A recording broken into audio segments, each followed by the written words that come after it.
Hello, welcome back to Buckle Up. My name is Rob Wilson and this is my most favouriteest car ever, the Hyundai Ioniq 5N. And today I'm going to tell you why.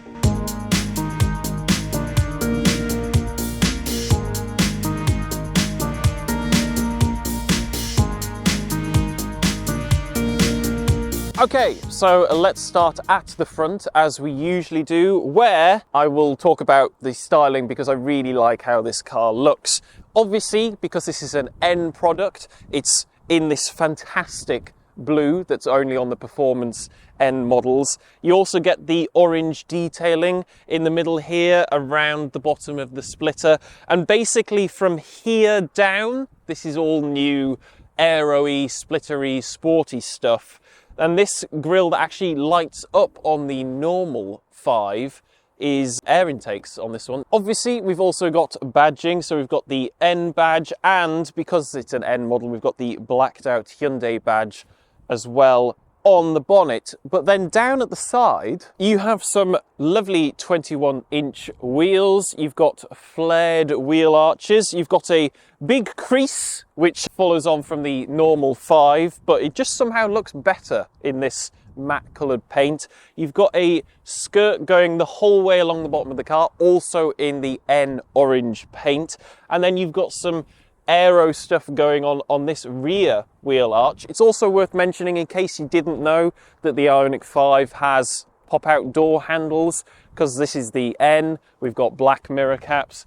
There's also a pan roof in this country. I know other countries don't, because I've been told in the comments, so ha! You also have the charging flap, which if I press that button opens up, and because this is on the eGMP platform, it's got 800 volt architecture, so it can charge really quickly if you can find a charger fast enough, which you probably can't in Britain. But anyway, at the back we have an enormous spoiler, and there is actually air channels that go down under that spoiler as well for better airflow and aerodynamics. You've got a top rear tail light as well, which is very sporty. Looks like it's from a Formula 1 car. We've got a rear wiper.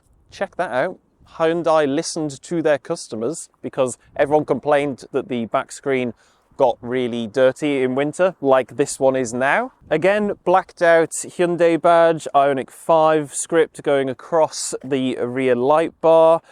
This, again, orange detailing, orange detailing. We've also got some checkered flag pixels down here, because this is sporty and pixels are the theme of the Ioniq cars. And then you've got a whacking great diffuser down here, which is doing many things. But let's open up the boot, which is electronic, of course. And inside, you will see we have 480 litres of boot space. And if you fold the seats down in a 60-40 split, that increases to 1,540 litres. You do also still have a little bit of underfloor storage, but that's mainly taken up by your tyre mobility kit and some charging cables, so it's not really that useful because there's a big hump in the middle. And then in terms of features, we have a light, a 12-volt socket, and some tie-down hooks as well, so all very practical. But now I'm going to go and try the back seats and see if all 6'2" of me fits. I think I will. Well, the answer is yes, I do. So for anyone who doesn't know what feet and inches are, I am 188 centimetres tall. This driving seat is set up in my position, and I look at how much knee room I've got. I can basically do this if I want.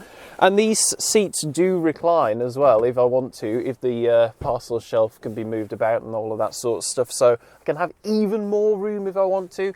Headroom, I do touch if I sit all the way up straight, but I think most of the time I'd be slouching because of the amount of knee room that I have. If I was in the middle seat, it is slightly higher and quite narrow, but there is no hump in the floor, so you've got plenty of foot room if you want it. I've also got here in the centre an armrest with 2 cup holders in it, which is lovely. I've got a decent sized door bin down here. On the doors, I've got my heated rear seat buttons, 2-stage, don't you know? And I've got a blind as well, so if you've got baby children or you are a ginger, then you can be protected from the sun as well. Down here in the center, we've got two USB-C ports, but there are no vents here because they are mounted here on the B-pillars, so they fire directly into your crotch, more than likely, if you wanted to. I don't know if you're into that sort of thing.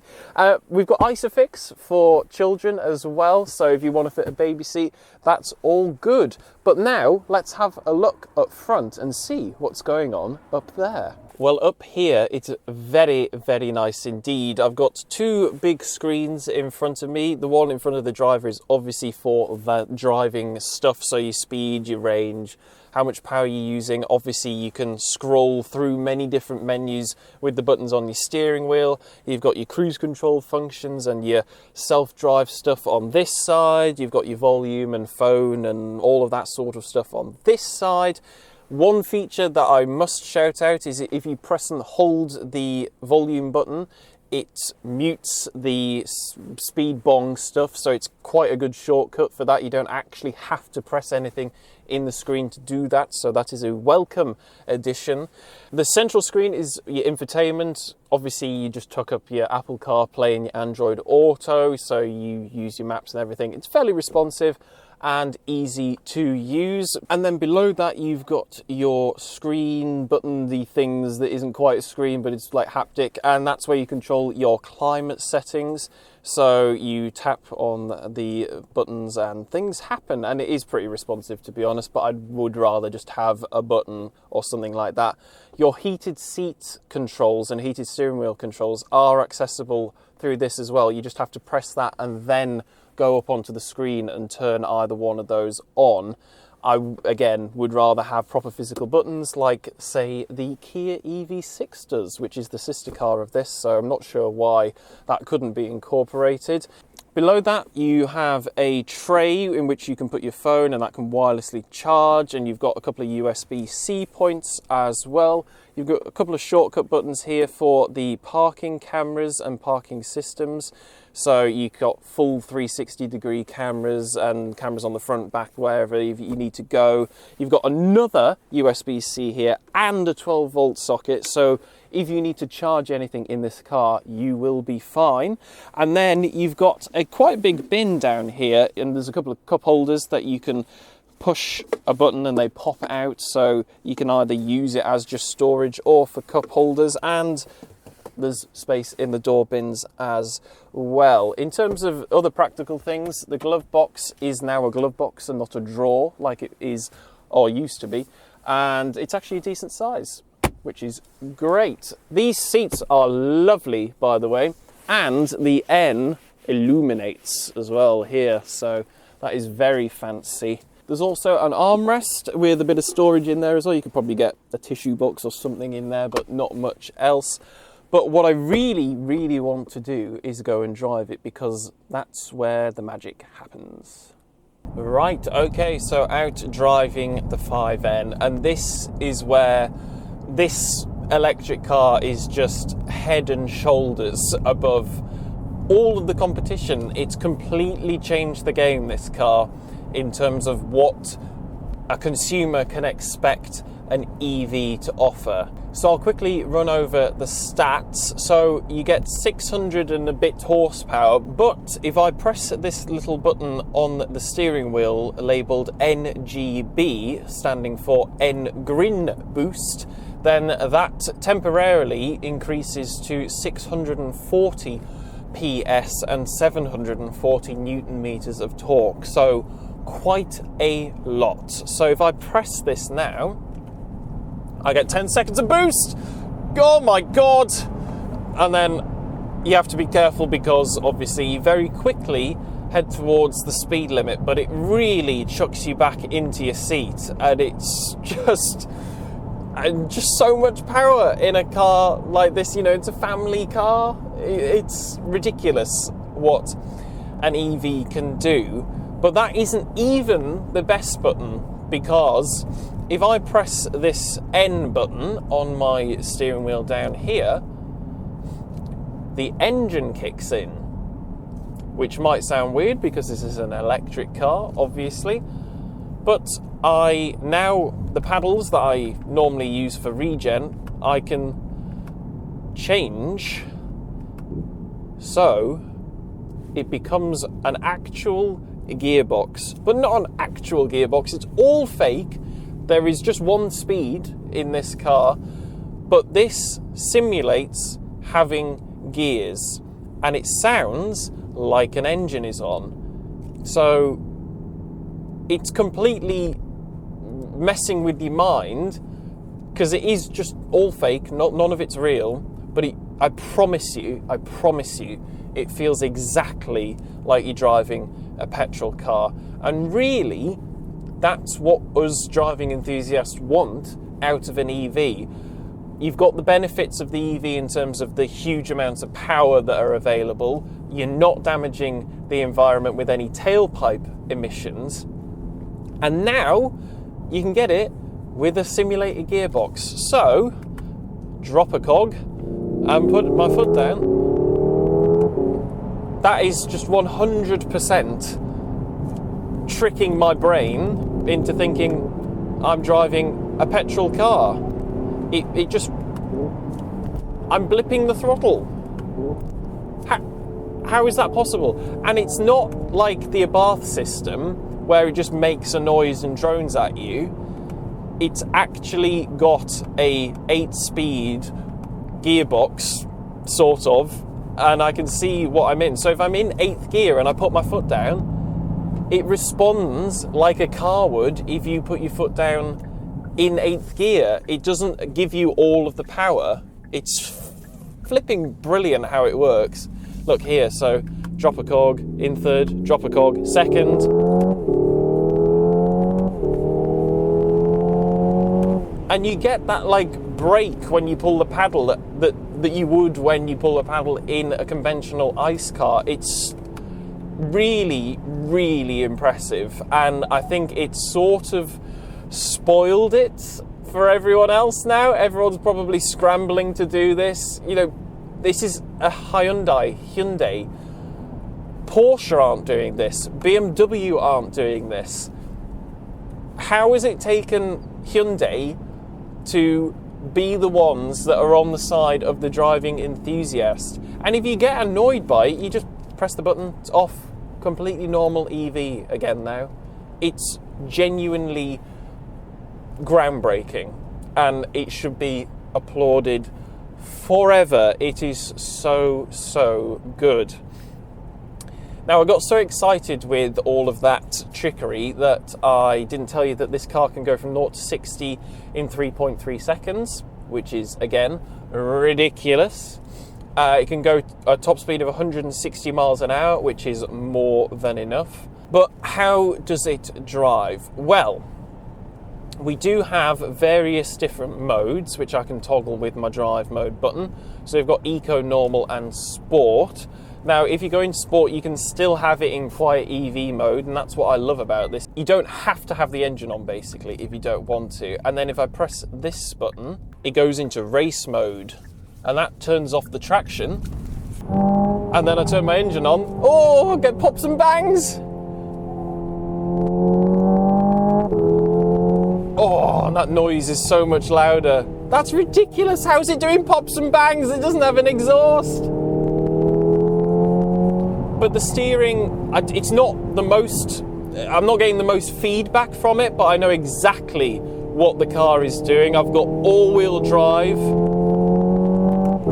security, so I don't feel intimidated by it at all. How have they managed to do this? It's so impressive. It's the best system out there. It's the best system by far. There's absolutely nothing in here that is suggesting to me that this is an electric car right now. I've got an actual rev counter here in front of me, and it's actually going through the revs. God, what a great car. It is not a gimmick. If you're watching this and you hate EVs and you think this is stupid, it isn't stupid at all. It's completely changed my perspective of what an electric future can be like. If it's anywhere near as fun as this, then sign me up, because I don't mind that this, like, an electric car suits a lot of people's lives, but can be quite soulless and not really that entertaining for us petrol heads. And at the push of a button, it just transforms into an absolute B-road barnstormer. It's unbelievably good fun, this car. I mean, you can put it in a drift mode as well if you want. You can configure this to do so much that is just orientated for the driver. It's honestly so enjoyable and just competent. Its road manners are so impressive because it's a big car. It's, you know, it's the wrong side of 2 tons, as with all electric cars it seems like, and my god, is it impressive.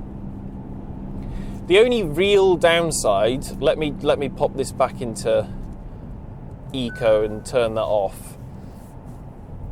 The only real downside is that while it does have like an 84 kilowatt hour battery and supposedly can do a range of 278 miles, although when I charged it up at 100% it was showing 200 miles on the nose.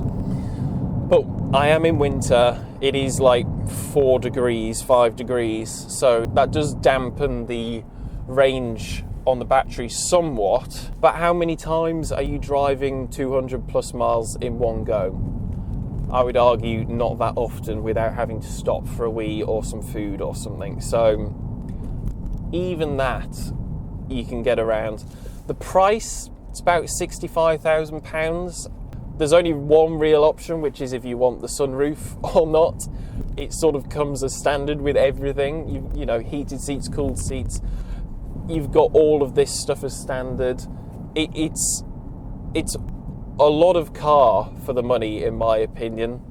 And I genuinely, if I had the money, but I am not a rich man, I would buy one of these cars because it suits my lifestyle. If I've got a driveway, I can charge it at home.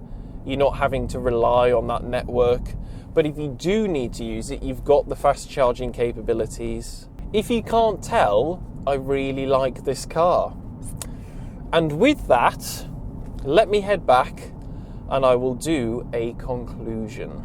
So that's the Hyundai Ioniq 5N tested. Now, I am not disappointed after having driven it in the summer. It's still amazing. I love the fact that this is an electric car that makes noises because I'm a child, and that's really the only sort of electric car I would consider buying, mainly because of that, because it's emulating petrol stuff, and it's still really practical, it still looks excellent, and I just really like this car, so you should buy one too.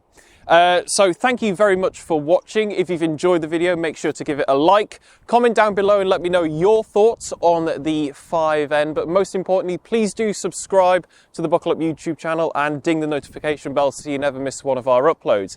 If you want to support what we do, you can head on down to the description where you can follow us on all our social medias, you can become a channel member, or you can buy some Buckle Up merch. But thank you again for watching, and I will see you next time. Goodbye.